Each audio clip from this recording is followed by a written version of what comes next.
Hi there. Recently I had the opportunity to visit the Australian Parliament building in Canberra. It's an interesting place to say the least, but before packing up to go there I decided to watch a documentary to learn a little more about our arguably great capital, and found one on YouTube. Now, I know some people think it's odd the way there seems to be an inordinate amount of pyramids and cult symbology in Canberra around our great capital, but keeping an open mind, I decided to keep a lazy eye out for any glaringly obvious design features that might back up this cultish claim while I wandered the streets in search of some form of liberty. Before I get to that though, here are a few clips from the doco that I watched. There's no question that this is a place for the people of Australia, a place for them to use, a place for them to be happy with.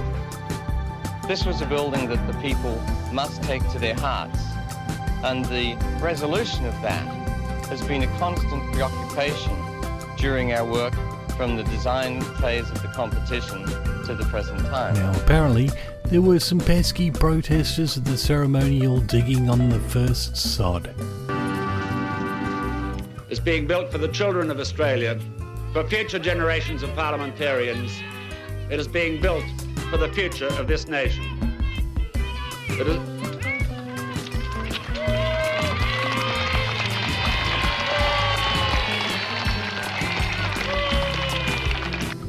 A healthy tradition of protesting which is celebrated up to the current day. Only today's protesters bring flags as well as placards, while the police bring pepper spray, noise cannons, tasers, body armour and other things, but I digress. Back to the documentary, and the winners give their thoughts on winning the architectural design. I felt that the design that we had come to was an excellent solution for Griffin's Canberra. I would never allow myself the notion that we would win. I knew we would have the best scheme, but I wasn't sure whether the jury would know that. Obviously they did. Griffin's plan, is very clear. An extreme simplicity and clarity of the two axes. The land axis coming through and passing beyond Capitol Hill, not stopping, and then crossing it at right angles. The water axis. Generated by the House chamber, going through the Senate to the Senate chamber. And then there's a third vertical axis going from the Australian flag at the top through the glass roof and going to the bottom. So there are quite a lot of things all happening simultaneously. But it's great to hear it's all about the people. There's a concept called sovereignty, and in the democratic concept, the people are sovereign. Now, the people can't exercise that sovereignty simultaneously, and so they elect a parliament. And unless the parliament is able to be preserved with its strength, its dignity, and the affection of the people, then the democratic process will be put into jeopardy. But I still wasn't convinced about all the Egyptian symbology, except for the obvious Temple of Karnak references, of course. Public areas right here, essentially, very simple. They know where they are. They come in through the screen into a vestibule. The vestibule has a certain scale. The vestibule has lots of columns in it, and those columns are marvelous because they remind me of the Temple of Karnak. Wonderful columns. I did notice a black square reminiscent of Mecca as a water feature under the central glass pyramid structure inside though, but I'm sure it's all just coincidence.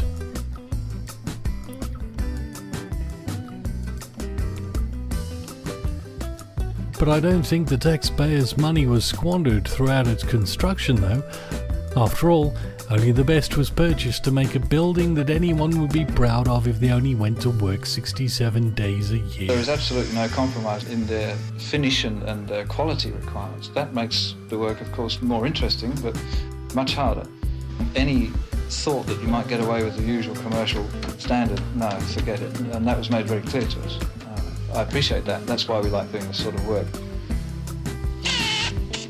But for those with the eyes to see, and those that others would call the conspiracy mind to theorize, the symbolism was everywhere.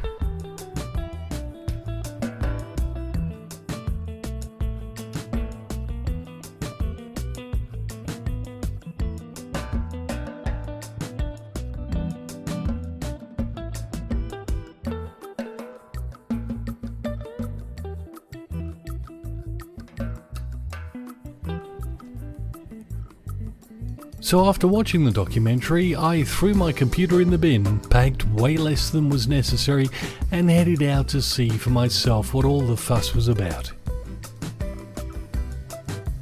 Arriving in Canberra, a walk starting at the back of the new Parliament House showed off some gifts given to the people of Australia for the opening. They arrived from different regions of the world, and I took a few pictures of their generosity. Here's a block of sandstone that shows off on one side what looks like a coffin with the Star of David within a crescent moon atop a cross with 5 balls in the shape of the Southern Cross.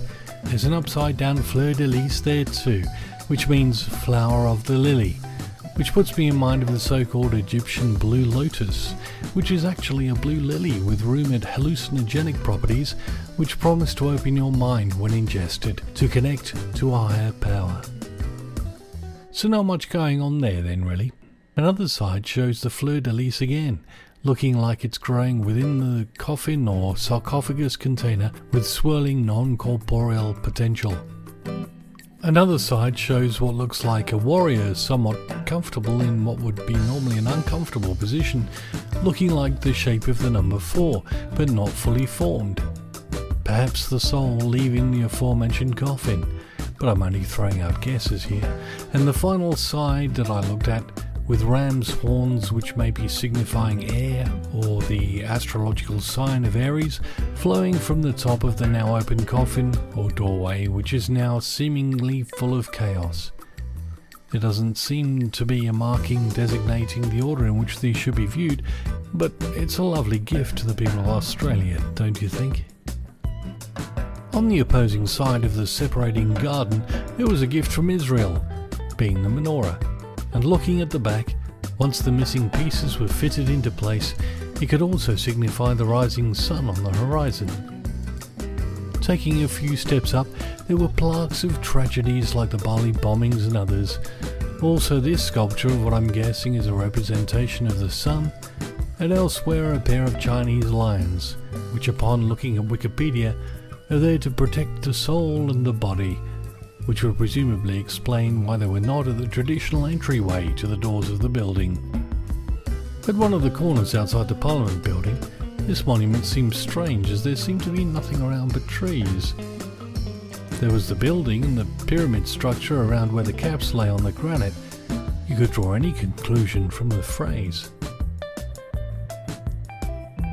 The new Parliament House then showed itself from the front, and you could understand the energy of the place. The 3 doors to enter representing the Kabbalah, with the left door being the severity pillar, the right the mercy pillar, and the middle the pillar of balance. The same door the Queen opened with the 2 keys earlier, if you remember in the documentary. The keys signifying the pillars just mentioned. Above the central door you might be able to spot what looks like a cutout in the shape of a capital letter T. An odd choice. But if you look into the secret religions, you can find that this symbol should face the east to the rising sun, and facing the northeast, it is greeting the rising sun. I didn't have the opportunity to see if the corresponding cross could be found on the rear due to the police presence, but regarding the front T, I don't see another reason for this cutout. I'm sure others will call me crazy, as well as pointing out the pyramids on top of the Parliament are just reflective, and also the building itself topped by a metal pyramid formation that holds the flag is simply coincidence. But others might note that the 2D version of the pyramid, starting with the eye as the water feature outside the front of Parliament and forming a triangle easily seen from Google, well, perhaps this is all coincidence. Maybe. So making my way to Old Parliament House, I noticed lights that ran down the full road between the two. They were focused down to a shape that would be illuminated at night. Guess what the shape was? Anyway, shaking off this conspiracy thinking and looking down to have a look around the outside of the art gallery, there was what looked like a floating ball suspended by wires in the air. But a certain sculpture around the back was very interesting.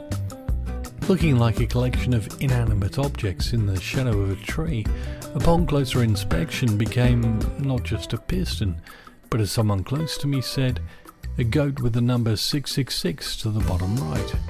I was intrigued.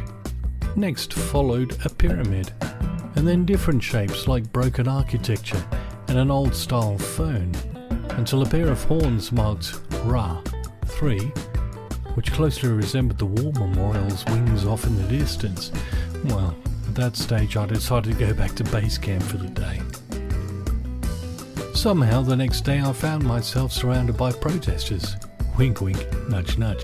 Thousands upon thousands of people, which my camera just couldn't justify. I'm sure you've seen it through drone footage though. Even pictures of thousands of people in front of a stage didn't capture the hundreds that were seeking protection from the sun under the shades of the trees from left to right.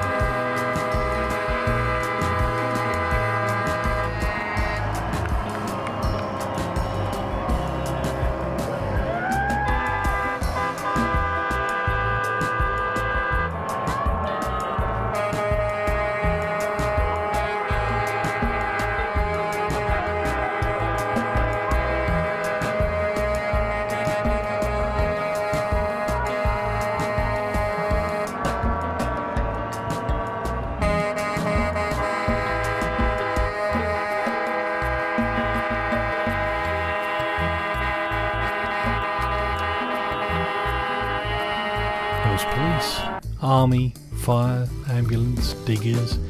There were groups of every kind there to add a voice to the people.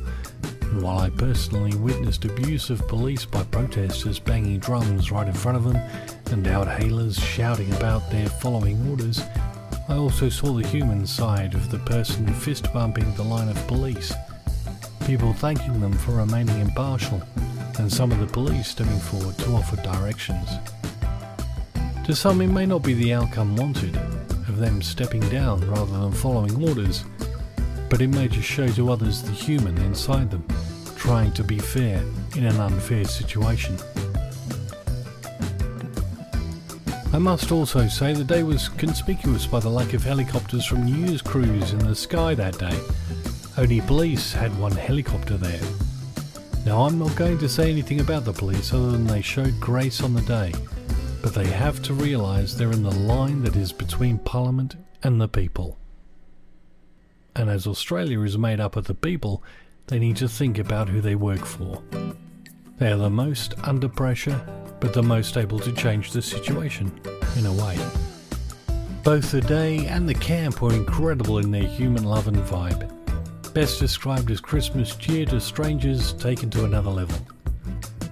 And for Canberrans, I heard a story of a store worker hugging an unmasked group entering their store because they felt so alone and missed the support of others. And then there was the now viral footage of the lady that just abused and crashed into people who had an Australian flag on their car. And so, I guess they're divided. Luckily there's always the local ABC to call for problems. That's 666 on your radio dial. I'm not kidding. As for the return home from the day, many felt the pull of their soul to join those making a stand. Personally, I would say there's nothing quite like what our ancestors must have quite often felt. When turning up at unfamiliar towns and walking around to find some food or drink, there's nothing quite like a stranger stopping you just after you've passed them, recognising you as one of their brothers or sisters having never met you, and throwing their arms around you to embrace you for a brief chat about how we're all living today, parting with joy but sadness in the belief you may never meet again. It seems there's a battle for those that use as taught the left side of the brain and those that use the right side, or have taught themselves to walk the middle path of balance between the pillars of severity and mercy in the Kabbalah. Ultimately, freedom has never been so obviously separated than in these times. Only more time will tell how the people will choose to proceed into the new era. Personally, I'd rather get a hug from a loving human being than a nod from an order follower, but you have to make your own decision.